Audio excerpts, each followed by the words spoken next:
Hello అందరికీ, మనం curry point అయితే స్టార్ట్ చేసేసాం. ఈరోజు మెనూలో సాంబార్ చూడండి, చక్కనైన సాంబార్ అయితే రెడీ చేసేసాం. పప్పు, ములక్కాయ టమాటా కర్రీ కూడా రెడీ చేశాను. మా అబ్బాయికి వీడియో తీయడం కూడా సరిగా రావట్లేదు.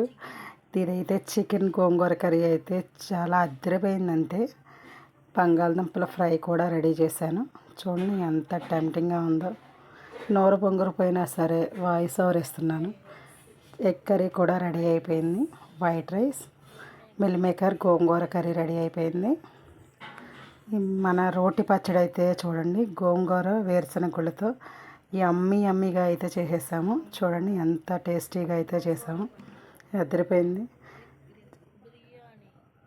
బిర్యానీ అండి, ఇంకా ఫ్రై పీసులతో అయితే 99 రూపీస్కే వేస్తున్నాం మేమైతే. అద్దరిపోతుంది. ఇంకెందుకు లేటు, మీరు కూడా ట్రై చేయండి.